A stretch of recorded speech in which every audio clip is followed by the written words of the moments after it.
आरक्षण क्या है? भारत में आरक्षण क्यों लागू हुआ? वर्तमान में किसको कितना आरक्षण है? जातिगत आरक्षण सही है या गलत? क्या भारत में आरक्षण खत्म हो जाएगा? आज की वीडियो में हम इसी पर चर्चा करने वाले हैं, तो बने रहिएगा वीडियो के लास्ट तक। तो सवाल है कि आरक्षण क्या है। आपको बता दूं कि आरक्षण एक ऐसा सकारात्मक भेदभाव है जिसका उद्देश्य समाज में समानता स्थापित करना है। अब आप कहोगे कि भेदभाव तो भेदभाव होता है, सकारात्मक भेदभाव कैसा होता है? तो अब आप इस तस्वीर को देखिए।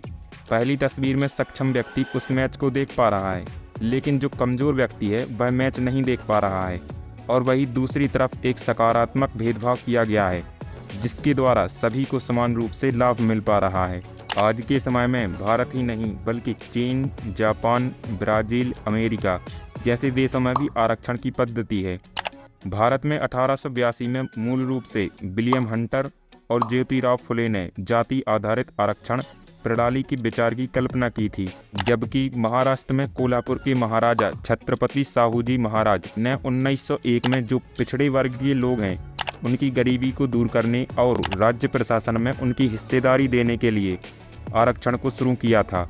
यह भारत में दलित वर्गों के कल्याण के लिए आरक्षण उपलब्ध कराने वाला पहला सरकारी आदेश था। लेकिन आज जो भारत में आरक्षण प्रणाली मौजूद है वह सही अर्थों में 1933 में शुरू की गई थी, जब ब्रिटिश प्रधानमंत्री रामसे मैकडोनाल्ड ने सांप्रदायिक पुरस्कार प्रस्तुत किया था। वर्तमान में संविधान के अनुच्छेद 341 और अनुच्छेद 342 के तहत किसी भी समुदाय को अनुसूचित जाति या अनुसूचित जनजाति घोषित करने की शक्ति केवल संसद के पास है। अब सवाल है कि वर्तमान में भारत में आरक्षण क्यों लागू हुआ?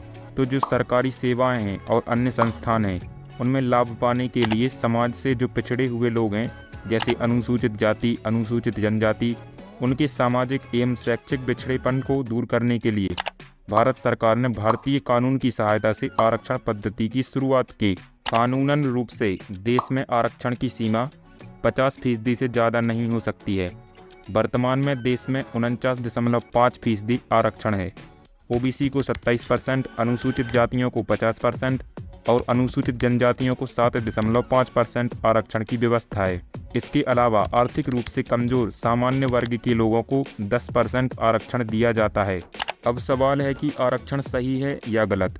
तो जाति आधारित आरक्षण शिक्षा में निर्विवाद रूप से फायदेमंद है यदि इसे उत्पीड़ित लोगों और आर्थिक रूप से कमज़ोर लोगों के लिए सकारात्मक भेदभाव के रूप में उपयोग किया जाता है।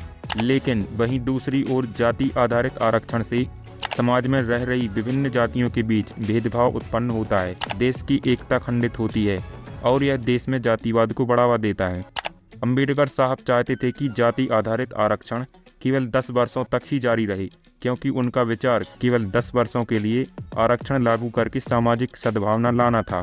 तो क्या अब आरक्षण खत्म हो जाएगा? नहीं, आरक्षण खत्म नहीं होगा, क्योंकि जो राजनीतिक नेता होते हैं वह आरक्षण को फूट डालो और राज्य करो की नीति के रूप में उपयोग करते हैं। बाकी आपको क्या लगता है, जाति आरक्षण सही है या गलत? कमेंट बॉक्स में ज़रूर बताइएगा और चैनल पर नए हैं तो सब्सक्राइब ज़रूर कर लीजिएगा। मिलते हैं एक और नई वीडियो में, तब तक के लिए जय हिंद।